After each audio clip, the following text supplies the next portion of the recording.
Selamat pagi semuanya, selamat pagi sahabat diaspora. Sudah ada yang join kah? Baik, perkenalkan nama saya Widadana Mufidah selaku moderator untuk tema podcast hari ini yang berjudul Strategi Mengembangkan UMKM untuk Menghadapi Pasar Global.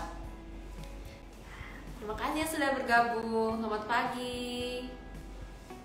Nah, hari ini kita akan banyak membahas bagaimana strategi-strategi untuk produk-produk UMKM untuk diekspor, dan kita akan banyak mendengarkan pengalaman dan masukan dari diaspora Indonesia yang sudah memiliki banyak pengalaman di luar sana, terutama dari latar logistik dan komunitas. Halo, selamat pagi semuanya. Baik.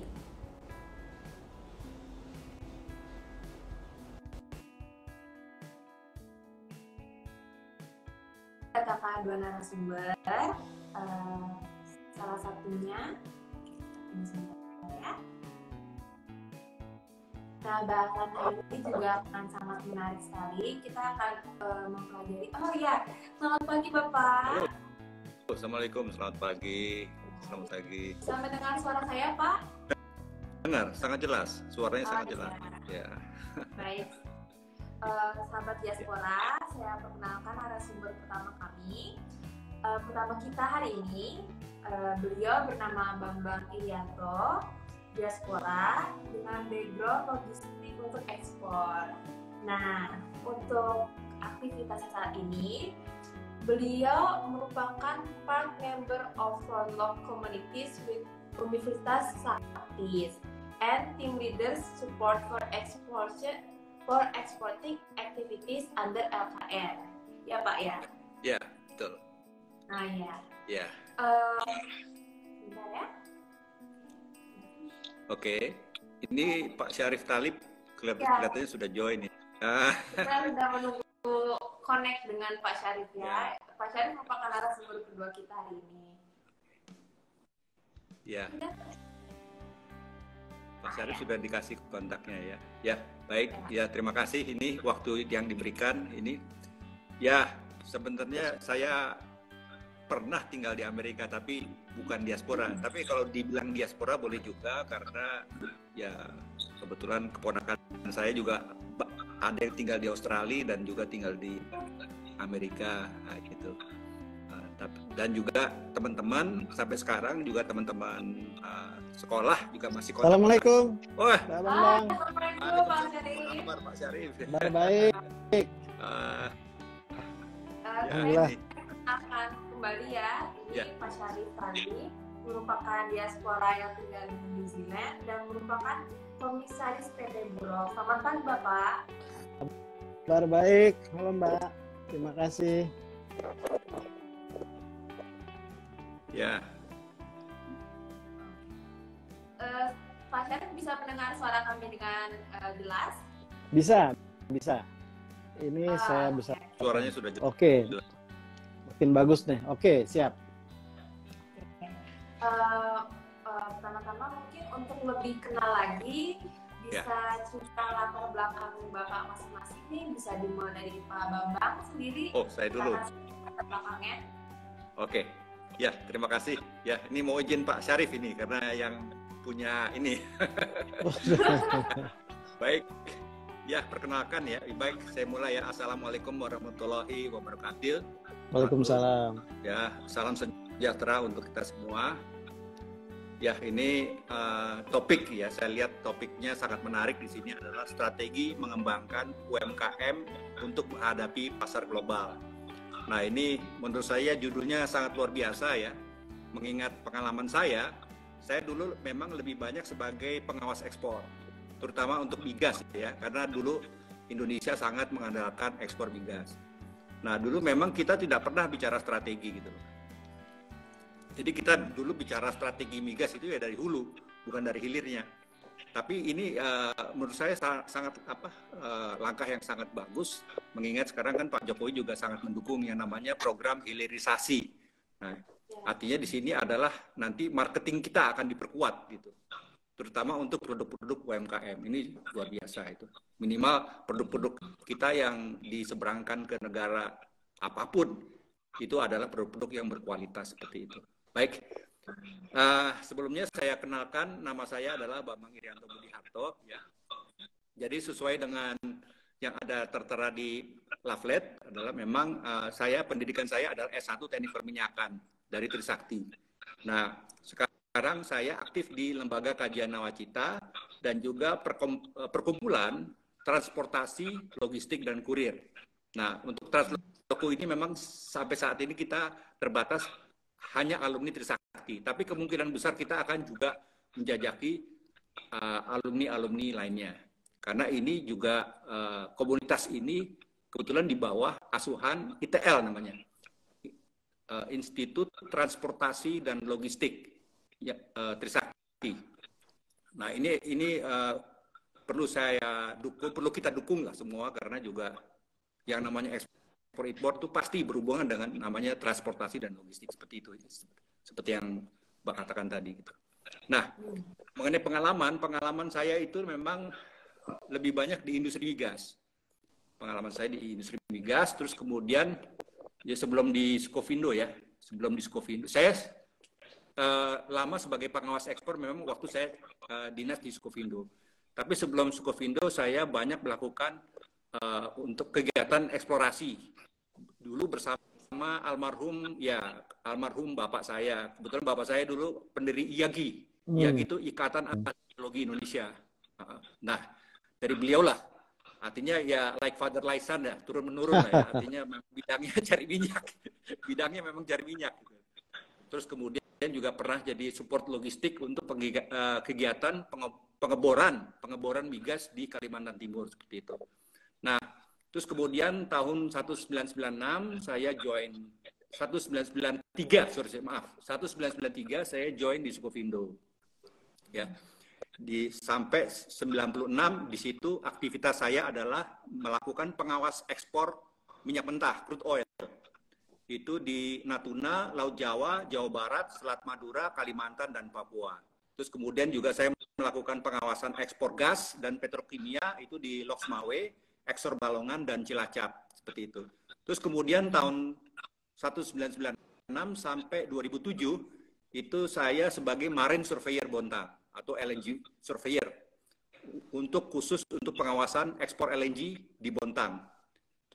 Terus kemudian menjadi manajer operasi khusus ekspor migas dan petrokimia wilayah timur Indonesia. Terus kemudian terakhir 2007 sampai dengan 2007 saya menjadi kepala cabang PT Skovindo Bontang. Nah, sebagai kepala cabang Skovindo Bontang ini saya juga banyak menangani bukan hanya migas, tapi juga ekspor-ekspor lainnya, seperti pupuk, seperti batu bara, dan segala macam, seperti itu. Itu sampai 2007.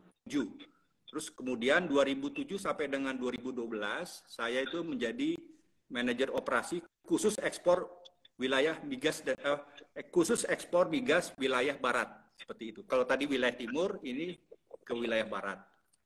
Terus kemudian mulai tahun 2012 sampai saya pensiun itu saya melakukan dengan tim ya, tentunya bukan saya sendiri, melakukan pengembangan jasa pengeboran migas. Waktu itu kita concern dengan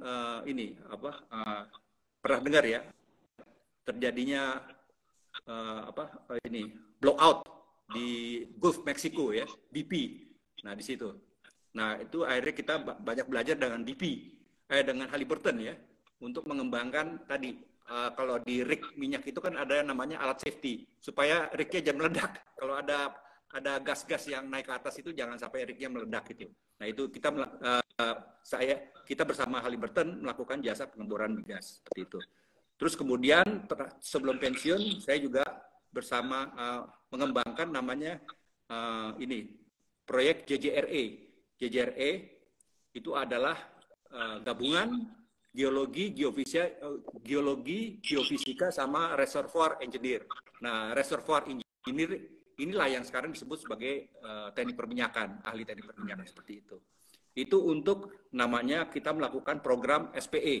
Program SPE itu sebenarnya paling gampang adalah kita hitung lagi cadangan migas yang ada di Indonesia. Karena selama ini kan kita impor. Nah, seharusnya kita bisa punya cadangan gitu, nggak perlu lagi impor gitu. Karena di Indonesia kan masih ada banyak sumur-sumur yang bisa dikembangkan lagi, bisa dicari seperti itu. Itu program saya setelah pensiun. Nah, ini mungkin juga banyak yang belum tahu. Sebenarnya Skovindo itu apa sih? Apa yang dilakukan Skovindo? Nah, ini mungkin saya sedikit cerita sejarah mengenai Skovindo. Jadi Skovindo itu berdiri tanggal 22 Oktober 1956. Ya. Nah, itu gabungan antara pemerintah, ya, pemerintah zamannya Pak Karno dulu, dengan SGS Swiss. Jadi SGS Swiss yang letaknya kantornya itu di Geneva, Swiss. Nah, kenapa SGS Swiss? Karena SGS itu mereka punya pelayanan jasa laboratorium yang tersebar di hampir seluruh dunia, seperti itu. Nah, ini yang menjadi ketertarikan saya bergabung di Skovindo, karena SGS ini memiliki laboratorium yang paling lengkap di seluruh dunia. Bahkan termasuk di wilayahnya Pak Syarif Taib nih, SGS juga ada. Iya. Nah, terus kemudian, gabungan daripada pemerintah dengan SGS inilah, akhirnya lahirlah Skovindo gitu. Ditunjuk khusus untuk melakukan pengawasan kegiatan ekspor nasional, seperti itu. Waktu itu kita BUMN di bawah Kementerian Perdagangan, seperti itu. Nah, sebenarnya tujuannya kita perlu surveyor, ya. Itu adalah sebagai antisipasi, ya. Di sini adalah lahirnya GATT, ya. GATT adalah General Agreement on Tariff and Trade tahun 1944. Terus kemudian ada putaran Uruguay tahun 1986. Terus kemudian tahun 1995 berdirilah World Trade Organization, seperti itu. Nah, GATT, putaran Uruguay dan WTO itu mendapatkan amanah gitu loh oleh, ya, tentunya negara-negara pendukung, kalau bisa kita semua adalah mendapatkan amanah untuk mengatasi permasalahan global supply chain dunia. Terutama, ya, yang menjadi fokus di sini adalah ada 3, adalah masalah perlindungan konsumen dunia. Jadi sebenarnya perlindungan konsumen itu bukan hanya bicara di Indonesia, tapi seluruh dunia juga butuh dilindungi konsumennya, seperti itu. Terus yang kedua, yang tidak kalah penting adalah terjadinya technical barrier to trade atau hambatan teknis perdagangan antara negara. Misalkan negara satu alat ukurnya metodologinya A, terus negara tujuan ekspor metodologinya B, beda kan? Nah, ini yang menjadi concern kita semua, bagaimana supaya alat ukurnya sama gitu loh, di mana-mana sama, walaupun mungkin secara gravitasi beda atau apa, tapi kan artinya disinilah yang memang menjadi concernnya WTO, dan bukan hanya WTO GATT putaran Uruguay, artinya kita semua ini. Nah, terus yang ketiga adalah masalah counterfeit. Counterfeit ini adalah pemalsuan produk, ya, bisa dilihat lah, maaf ya, yang suka grosiran ya, yang suka grosiran, sorry to say lah ya, itu karena itu juga secara quality juga nggak bisa dikontrol gitu, walaupun harganya murah gitu loh. Makanya kalau ibu-ibu ke pasar, ya, mungkin belanja grosiran ya hati-hati aja gitu, karena secara quality juga belum tentu bisa masuk gitu. Terus kemudian, di permasalahan global supply chain inilah alasan kuat saya bergabung di Lembaga Kajian Nawacita. Karena Lembaga Kajian Nawacita ini saya bisa bertemu dengan beberapa profesor-profesor yang memang sudah banyak melalang buana di luar negeri. Ya. Contohnya adalah kebetulan kita lebih banyak dari Ikatan Alumni Jerman atau Ikatan Alumni Aachen, seperti itu. Kita perlukan mereka agar pendekatan ekspor ini bukan hanya pendekatan administrasi, bukan hanya pendekatan to fulfill document, memenuhi dokumen, bukan. Ekspor ini harus ada pendekatan ilmiah, seperti itu. Jadi ada scientific verification-nya, seperti itu. Jadi di scientific verification inilah kita bisa masuk ke lab gitu loh. Karena kalau dia pendekatannya hanya administrasi, dia nggak akan mungkin bisa masuk sampai ke lab seperti itu. Terus kemudian yang kedua adalah perkumpulan transloku, transportasi, logistik, dan kurir. Karena kunci daripada global supply chain adalah di transportasi, logistik, dan kurir. Kurir itu karena pesawat ya, karena sekarang juga Vietnam banyak pakai pesawat. Tapi yang diekspor adalah produk premium, karena kalau dia produknya mentah, pakai pesawat rugi, seperti itu. Nah, itu. Nah, dari semua pengalaman saya tersebut, ya tentunya juga saya akan coba menyesuaikan dengan judul topik ini, strategi, bicara strategi tadi. Kan. Nah, saya tuh ada tips ya, mungkin ya, bisa juga menjadi tips kita semua, bukan hanya pelaku UMKM ya, agar produknya bisa masuk ke pasar global. Itu ada 3. Satu adalah terkait dengan kualitas, kedua adalah terkait dengan kapabilitas, ketiga adalah yang terkait dengan skalabilitas. Satu-satu saya jelaskan. Yang terkait dengan kualitas itu yang paling penting adalah membangun storytelling produk. Nah, itu yang saya sering katakan gitu. Karena hampir sebagian besar dari pengalaman saya selama 26 tahun menangani sebagai pengawas ekspor, ya banyak juga industri kita juga nggak ngerti gitu loh. Harusnya tahu dong. Storytelling produk itu penting. Nah, storytelling produk ini memang banyak saya belajar ketika 11 tahun saya bekerja dengan orang-orang Jepang dan Korea di Bontang. 11 tahun, banyak hal saya belajar dari mereka, terutama di dalam rajin mencatat. Rajin mencatat, karena orang-orang mereka tuh rata-rata rajin mencatat dan membahas apa yang dicatat. Itu juga salah satu langkah untuk bisa mempermudah kita membangun storytelling. Kan catatan saya selama saya melakukan kegiatan ekspor itu sudah ada apanya, ada sejarahnya lah. Saya buat itu kumpulannya mungkin 5 buku lah setiap kapal itu. Nah ini penting. Terus kemudian belajar alat ukur transaksi kapal LNG.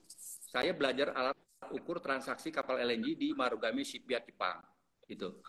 Jadi kapal itu sebenarnya tidak bisa menjadi alat ukur. Nggak bisa. Makanya di sini saya banyak belajar yang namanya meteorologi, ilmu meteorologi. Gitu. Nah, nanti saya jelaskan ya apa hubungannya. Terus kemudian saya belajar juga gas kromatograf di Yokohama Prefecture Jepang.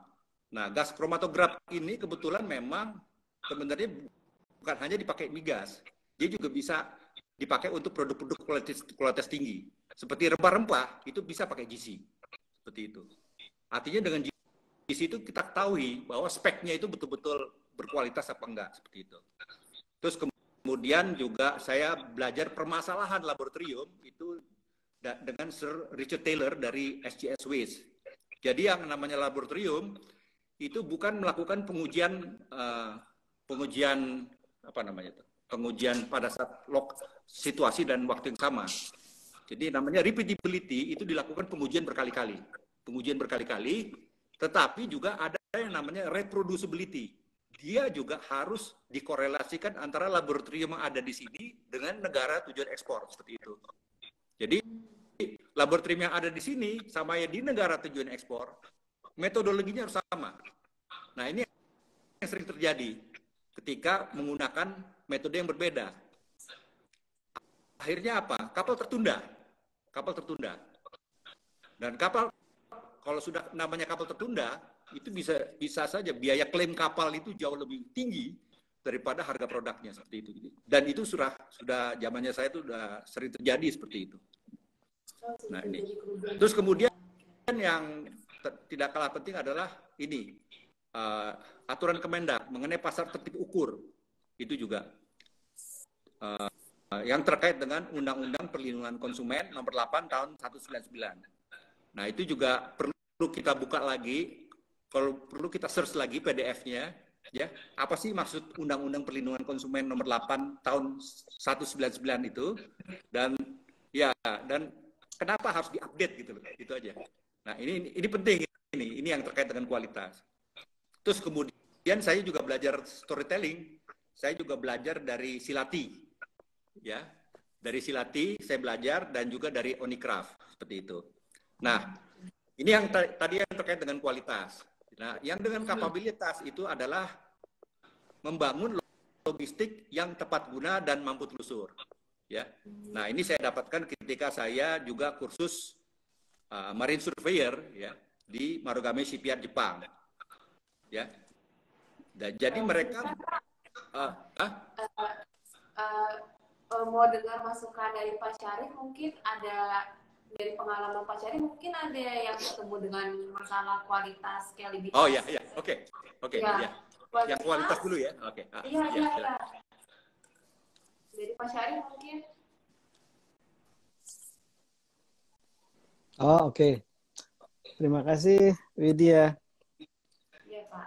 Pak Bambang, terima kasih, Masya Allah itu jam terbangnya udah luar biasa ini. Kalau saya menceritakan seperti itu harus ditulis, Pak. Oh. Pengalamannya.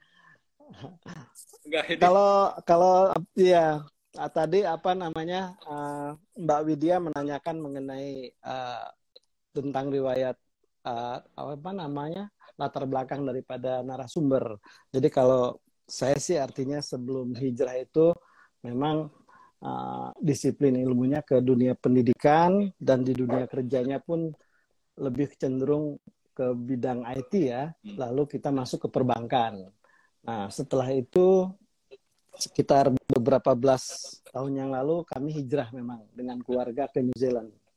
Saat itu memang kita belum terfikir kira-kira mau bisnis apa nih, karena bidang kita waktu itu kan lebih cenderung ke IT sama perbankan gitu kan Pak ya. Walaupun diselingi oleh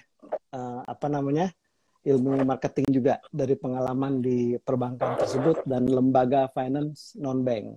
Nah, pada saat kesini kami bahkan belajar melanjutkan sekolah yang tidak berhubungan dengan semua itu, Pak. Kami belajar bisnis dan profesional cookery di New Zealand. Yang ujung-ujungnya lebih bukan ke bisnisnya, tapi saya jadi tukang masak ini, jadi chef di sini. Kan? Jadi kita mengalami dari kitchen hand juga, terus chef, lalu kami mengajukan untuk PR. Nah, pada saat kita proses seperti itu, kebetulan teman-teman kami yang memiliki dunia tour gitu kan, itu mengajak untuk kerjasama. Bagaimana nih teman-teman kita yang member daripada travel tersebut untuk wisata ke New Zealand. Akhirnya malah kami melanjutkan di dunia tourism itu sampai sekarang seperti itu. Lalu ada beberapa juga saudara kita yang memang hijrah ke sini. Kami membangun usaha untuk membantu investasi baik dari New Zealand ke Indonesia maupun dari Indonesia ke New Zealand. Setelah itu pada saat masa pandemi di bawah kepengurusan Duta Besar Pak Tantowi Yahya, kami baru mulai belajar trading, Pak. Seperti itu. Dari mulai kecil-kecilan, akhirnya kita juga bersatu ya dengan teman-teman IT, dan kita juga bersama network lah, artinya bisa berkolaborasi, akhirnya sampai sekarang. Sampai sekarang pun kami butuh nih dapat masukan-masukan dari Pak Bambang dan teman-teman yang lain, gimana sih kita bisa kolaborasi yang baik. Karena kami juga menjalankan usaha marketplace ini dan B2B ini lebih cenderung adalah ke produk-produk UKM. Seperti itu. Jadi kalau misalkan produk-produk yang lain, ya kita kalah bersaing lah dengan marketplace besar, e-commerce besar gitu kan. Baru setelah itu kita lebih menghususkan diri ke UKM sampai sekarang. Demikian riwayat singkat kita, Mbak Widya. Iya, Pak. Ya, demikian riwayat singkatnya. Ya.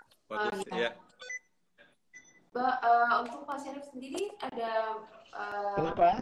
Kan tadi rasanya sudah menyangkut kayak kriteria apa nih yang bisa kita tingkatkan untuk sebagai strategi UMKM best ekspor. Dari Pak Syarif sendiri ada masukan mungkin? Oh iya. Sebetulnya tuh sering dikumandangkan juga ya, baik itu dari kementerian gitu kan, atau daripada asosiasi UKM gitu kan, itu sering sekali. Dan permasalahannya adalah itu aja sebetulnya untuk produk. Kalau kita bicara produk, artinya bervariasi gitu kan. kita sekarang bicara produk makanan. Produk makanan pun macam-macam. Apakah raw, apakah dalam bentuk kemasan gitu kan. Artinya kalau memang dalam bentuk kemasan, kalau kita untuk bisa menjangkau pasar luar, artinya harus ada sertifikasi. Seperti itu. Dan juga paling tidak tuh harus ada dalam bahasa Inggris ya, bahwa produk ini apa. Termasuk ingredientnya juga dalam bahasa Inggris. Jadi orang begitu pas baca, pembeli begitu baca itu sudah tahu bahwa ini apa gitu loh. Lalu kalau lebih bagus lagi, pastinya untuk pasar luar dikomersilkan secara luas itu harus ada juga nutrition fact-nya. Nah, ukuran-ukuran inilah yang sebetulnya tadi salah satunya dijabarkan oleh Pak Bambang. Measure ini yang nanti mungkin Pak Bambang bisa lebih jelas lagi, karena yang paling penting ya standarnya itu gitu kan. Bagaimana standar produk itu bisa sampai ke tangan customer dengan baik. Seperti itu, Mbak Widya. Baik. Oke, mungkin Pak Bambang bisa melanjutkan cerita yang tadi, terutama untuk kayak produk ini tadi kan sudah disinggung terkait kayak standarisasi dan lab di Indonesia sendiri. Sebenarnya sudah ada program atau dukungan dari pemerintah yang memudahkan standarisasi ini mungkin? Ya, jadi kan yang tadi saya lanjutkan, mungkin saya ringkas saja ya, yang tadi yang masalah kualitas, ya adalah pertama adalah membangun storytelling produk, terus kemudian kapabilitas yang terkait dengan logistik tadi, terus kemudian yang skalabilitas tadi yang disampaikan Pak Syarif adalah terkait dengan network. Kita perlu banyak network di sini, artinya gitu. Nah, yang di kualitas saya tambahkan sedikit adalah perlunya kita membangun sales kontrak antara kita dengan buyer seperti itu. Jadi sales kontrak inilah nanti di dalam item kontraknya itu dicantumkan yang namanya spesifikasi gitu. Nah, spesifikasi ini kan memang kalau dari trader biasanya kan ditawarkan biasanya mau pakai ISO berapa segala macam gitu loh. Nah, kalau kita ada kontrak, artinya kerjasama ya, jangka panjang ya, itu nanti bisa kita setting sendiri gitu loh. Kita setting sendiri, termasuk standarnya, seperti itu. Jadi kita tidak menggunakan standar yang ada di pasar. Karena kalau yang standar di pasar itu kan fluktuatif. Artinya kalau ini kita bisa melakukan kerjasama jangka panjang, misalkan si buyer-nya itu butuh ya. Jadi kita ikuti aja as by request. Tapi disepakati mereka menggunakan standar yang mana. Misalkan standar ISO berapa, segala macam. Itu yang harus disepakati ya. Nah, di dalam kontraknya juga itu dicantumkan nanti mengenai kesepakatan spesifikasi si produk itu. Makanya selama ini kan kegiatan ekspor ada yang namanya pengiriman sampel. Ya kan itu. Ada namanya proses pengambilan sampel. Itu penting. Proses pengambilan sampel itu penting. Pada saat sampel itu diambil, sampai sampel itu dikirim, itu yang akan menjadi nyawanya produk gitu loh. Menjadi nyawanya. Tapi sebelum itu juga harus disepakati dulu spesifikasinya apa yang diminta gitu. Baru kita tuangkan di dalam kontrak, sales kontrak. Nah, sales kontrak itu bisa menjadi standarnya si seller sama si buyer seperti itu. Karena itu kan kesepakatan itu. Nah, ini kenapa saya lakukan seperti ini? Karena dari pengalaman saya, biasanya kita nggak pernah. Kita biasanya mengacu kepada standar-standar yang sudah berlaku di negara lain. Kita tidak pernah mengikuti konsensus, misalkan untuk produk tertentu, di mana Indonesia menjadi ambil bagian. Itu. Sepengalaman saya, sepengetahuan saya, kita belum pernah. Makanya disinilah kita perlu tadi bicaranya sales kontrak. Oke, you butuh dari sini berapa? Speknya apa gitu loh. Terus packagingnya seperti apa gitu loh. Itu. Kita nego di situ dari spek itu. Nah, spek itulah yang nanti akan menentukan harganya. Jadi bukan harga yang ada di mereka atau di trader, bukan. Gitu. Jadi itu masukan saya seperti itu. Oke. Baik, kita mungkin bisa lanjut ke pembahasan berikutnya yang dengan latar masing-masing sebagai diaspora dan sering berpengalaman dengan bagaimana ekspor luar negeri, tanggapan diaspora di luar sana tuh terhadap produk-produk Indonesia bagaimana saat ini ya, terutama setelah pandemi COVID-19. Bisa dimulai dari Pak Syarif dulu. Baik. Ini pertanyaan baik sekali. Dari pengalaman kita luar biasa sekali ya kalau mengenai produk-produk Indonesia di di diaspora Indonesia di seluruh dunia. Yang jadi masalah sebetulnya adalah bagaimana cara produk itu sampai ke tangan mereka. Ini yang agak sulit maksud saya. Jadi kalau misalkan dalam jumlah kecil, otomatis biaya pengirimannya pun tidak kecil, mahal gitu kan. Kalau misalkan dalam jumlah banyak, kita harus meng-create ekosistem di sana sehingga bisa terbentuk. Nah, sehingga kita manfaatkan stokis-stokis di luar negeri ini yang dilakukan oleh para diaspora. Jadi mereka sebagai sentral seperti itu. Jadi pengirimannya pun tidak sedikit-sedikit, bisa sekaligus sehingga bisa meminimalisasi harga lah gitu kan. Jadi supaya tidak tinggi seperti itu. Jadi kalau buat peminat itu wah luar biasa sekali. Sekarang kita udah tidak bicara lagi bahwa diaspora itu minat dengan produk Indonesia. Sekarang sudah universal. Jadi orang-orang lokal pun sudah terkontaminasi istilahnya gitu. Jadi tidak ada masalah. Jadi yang intinya adalah bagaimana caranya kita bisa mendistribusikan produk itu ke tangan mereka dengan harga yang seminimal mungkin. Demikian. Kalau dari Pak Bambang sendiri bagaimana tanggapannya? Ya, ini sangat menarik. Karena gini, kita selama ini bicara capital goods, barang modal, itu adalah ketika kita bisa menghasilkan produk-produk yang berkualitas. Tapi saya melihat di sini, ini menarik. Artinya disampaikan Pak Syarif, kenapa nggak logistiknya aja kita jadikan barang modal gitu loh. Yeah. Itu. Jadi logistik sebagai capital goods-nya. Nanti di dalam logistik itulah, ya seperti bengkel lah ya. Kan logistik itu kita buat seperti bengkel. Which is sebenarnya semua produk bisa masuk ke situ gitu loh. Seperti itu. Tinggal tadi, Internet of Things-nya itu tinggal diperkaya. Artinya di situ adalah ya alih-alih IT lah ya untuk bisa itu menurut saya itu sudah langkah yang sangat strategi untuk produk-produk UMKM ya, di mana kita perlu memang membangun logistik di negara tujuan ekspor seperti itu.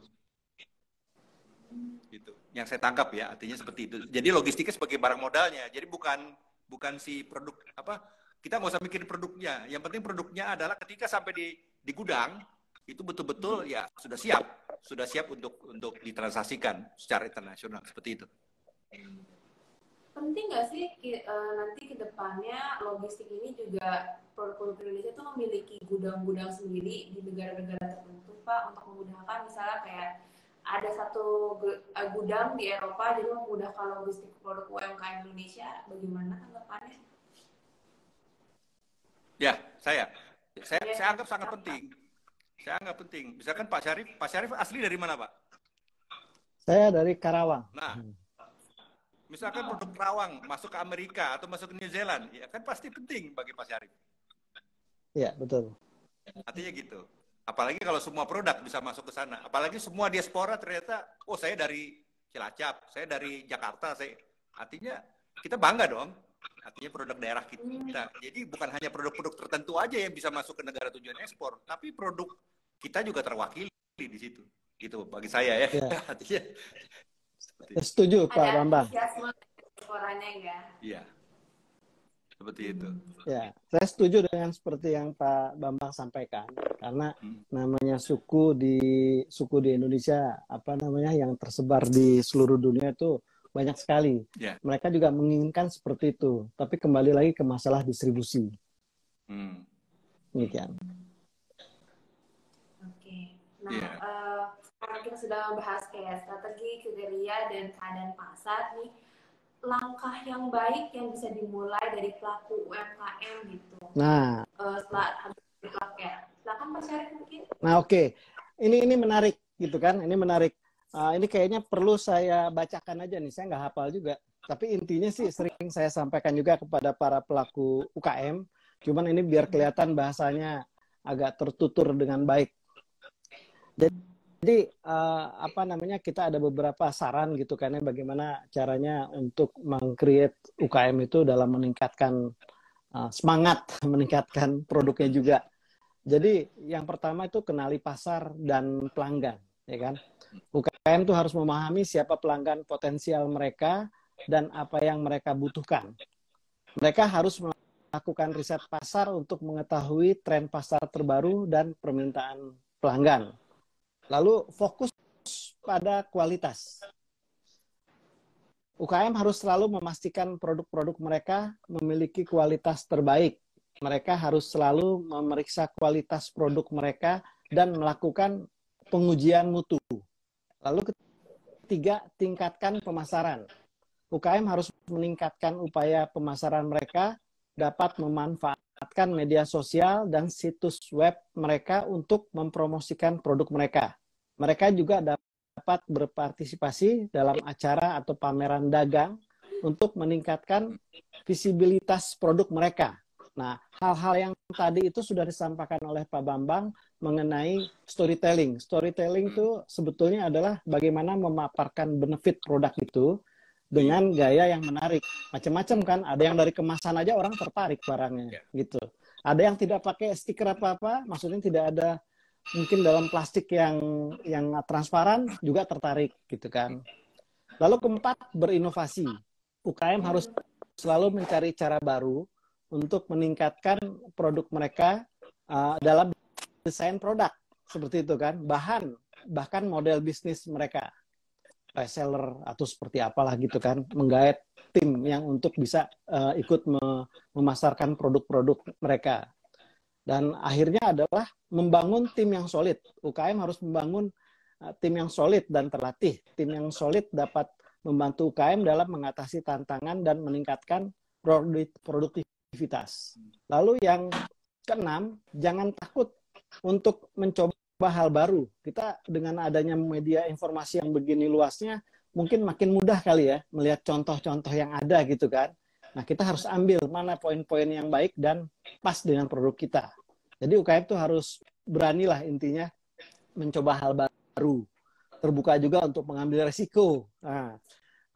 Dan mencoba ide-ide baru untuk meningkatkan produk mereka. Lalu ketujuh, belajar dari pengalaman. UKM harus belajar dari pengalaman mereka. Mereka harus menganalisis. Jadi setiap kali kejadian dari dulu tuh harus ada tertulis buat mengingat juga kan. Dan belajar dari kesalahan tersebut. Mereka juga harus memperkuat kekuatan mereka dan mempertahankan apa yang telah berhasil. Yang kedelapan ini paling penting. Mencari partner sehingga 1-7 tadi itu bisa terrealisasi dengan baik. Partnernya siapa? Kalau saya sih bilangnya Burok ya. Bisa menjadi partner para UKM. Seperti itu. Karena ini yang kita juga kembangkan, bagaimana Burok intinya juga ada sisi edukasinya. Bagaimana meningkatkan dari hulu ke hilir produk tersebut. Demikian Mbak Widya. Baik, kalau dari Pak Bambang sendiri bagaimana? Ya, saya ada 3 hal tadi. Mungkin masukan saya adalah pertama adalah terkait dengan Undang-Undang Perlindungan Konsumen nomor 8 tahun 99, itu coba dibaca aja dulu ya. Mungkin UMKM juga perlu baca apakah memang, karena gini, yang terkait dengan perlindungan konsumen itu kaitannya adalah dunia. Jadi perlindungan konsumen itu bukan hanya untuk Indonesia, juga untuk dunia. Nah, dari situ kita akan tahu gitu loh bahwa ternyata memang dunia yang terkait dengan ketahanan pangan, ketahanan sandang segala macam, mereka sudah punya program gitu loh. Makanya mereka sudah punya program terhadap negara-negara yang memang perlu didukung. Seperti WHO ya. Jadi kita jangan antipati sama WHO. Kita lihat programnya dulu. Selama ini kita aktif nggak? Terutama di food agriculture dan organisasi seperti itu. Karena kita dulu memang dilatih ketika menjadi surveyor. Referensi kita memang harus ke badan dunia seperti itu. Kalau dalam hal ini Scofido ya ke WTO. Kebetulan memang kantornya SGS di Swiss itu kan dekat dengan WTO. Artinya orang SGS bisa ikut. Kira-kira WTO bahasnya apa sih yang terkait dengan perdagangan dunia? Dan itu sudah pasti yang terkait dengan tadi ketahanan pangan, energi segala macam itu pasti sudah tergambarkan semua di situ. Apalagi di laboratorium kan, artinya semua yang masuk ke laboratorium juga sudah pasti ketahuan gitu loh. Kira-kira negara mana yang membutuhkan ini segala macam seperti itu. Itu yang, tapi awalnya adalah memang terutama untuk UMKM, coba pelajari dulu mengenai Undang-Undang Perlindungan Konsumen kita. Apakah perlu diupdate atau gimana? Itu yang nanti mungkin bisa nanti kita coba untuk UMKM itu untuk bisa agar produknya add value. Kita kolaborasikan lah seperti itu. Kebetulan kan kita ada tim sekarang bekerja sama dengan BSN, Badan Standarisasi Nasional, dan juga dengan BRIN. Nah, kita itu nanti akan bisa juga mengajarkan UMKM itu misalkan membuat SOP, tapi bukan sekedar SOP, tapi SOP yang yang sesuai dengan komitmen tadi, komitmen yang dibuat oleh FAO, kalau di sini namanya Kodeks Alimentarius seperti itu. Artinya yang sudah diakui. Jadi membangun tadi yang disebut Pak Syarif tadi, membangun storytelling. Tapi storytellingnya juga yang harus terukur dan mampu telusur. Nah, terukur ini maksudnya yang alat ukur yang memang sudah direkomendasikan dunia seperti itu. Mampu telusur di sini adalah ya pendekatannya ilmiah. Jadi jangan hanya cerita aja gitu. Jadi pendekatannya ilmiah. Ilmiah tadi ya terkait tadi masalah spek produknya itu. Speknya ini selama ini bermasalah apa enggak gitu loh. Atau jadi kita yakin nggak dengan produk kita dengan harga segitu? Jangan-jangan kan, atau jangan-jangan yang produk selama ini kita beli mahal speknya nggak seperti itu.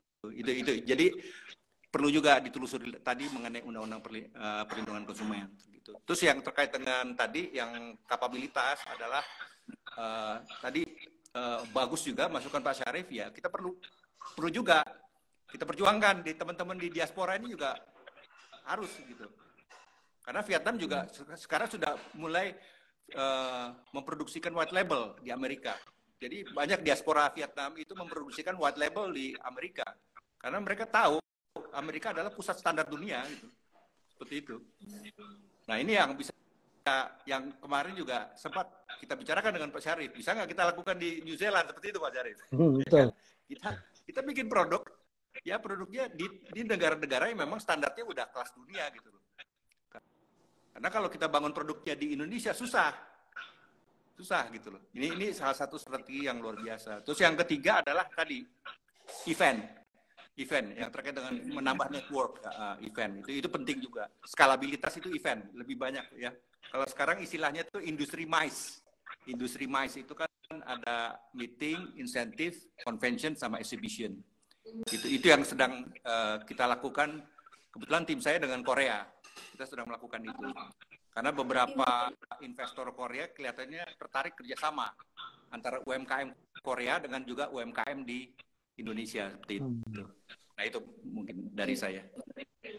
Kalau event-event itu tuh membangun brand awareness gitu ya, jadi membukakan lebih banyak peluang ya bagi UMKM nih Pak. Kenapa?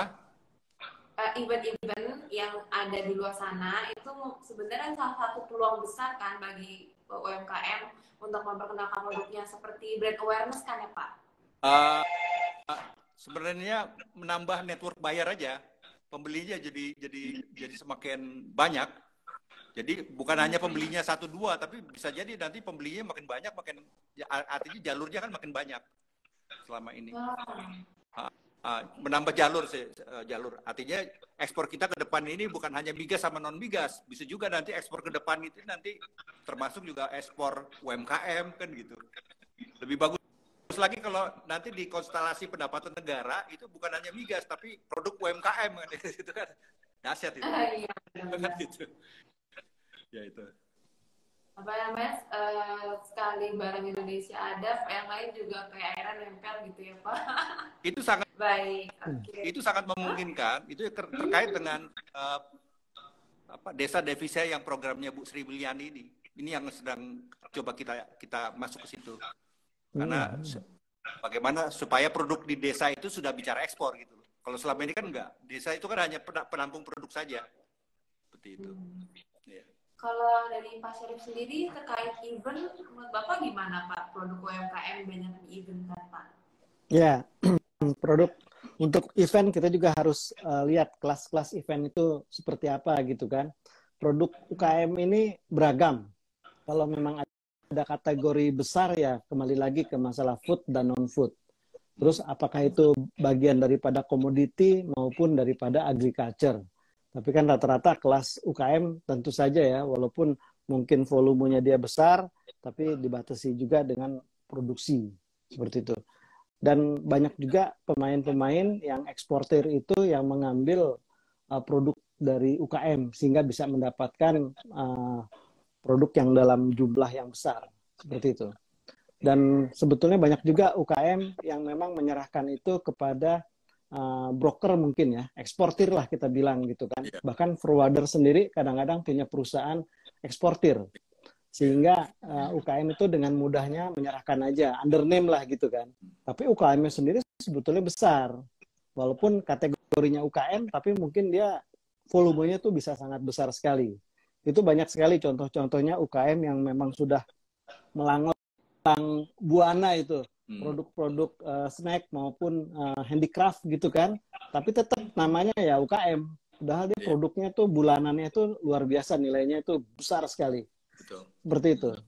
Jadi yang jelas dengan adanya event-event itu amat sangat membantu saya pikir.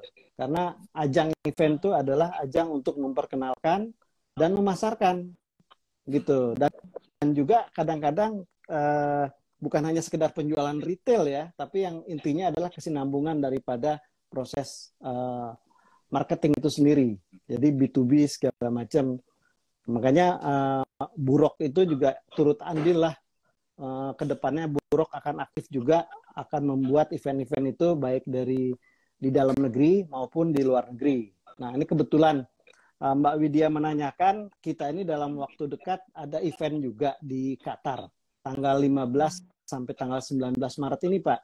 Kita menutup produk-produk dari para UKM itu sampai tanggal 28 Februari ini. Seperti itu.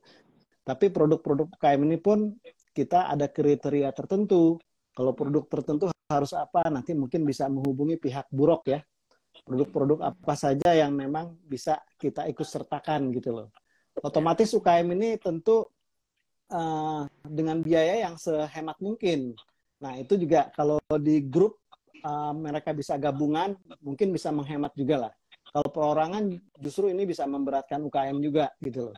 UKM kalau memang kelas-kelas tertentu untuk keluar biaya misalnya 5 juta mungkin udah sangat berat, 3 juta mungkin berat, 10 juta apalagi. Tapi untuk UKM tertentu buat mereka 10 juta nggak ada masalah mungkin gitu kan. Nah kita juga sama-sama gitu loh bisa menggabungkan agar dari UKM-nya sendiri tuh bisa saling kolaborasi dan titip jual bersama.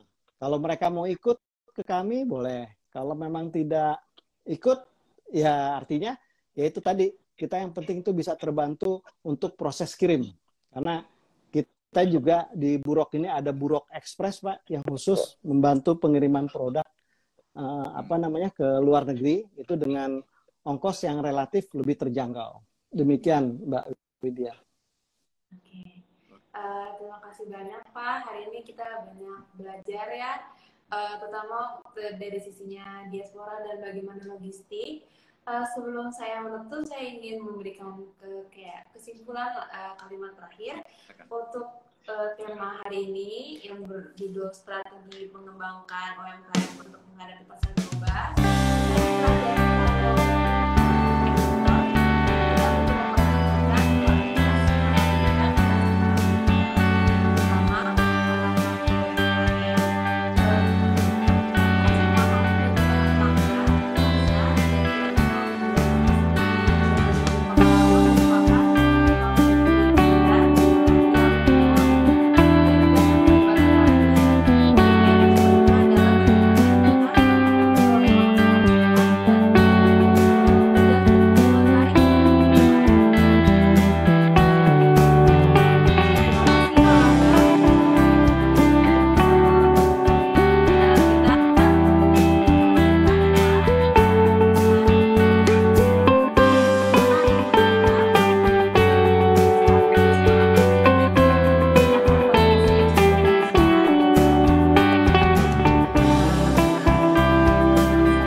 Oke.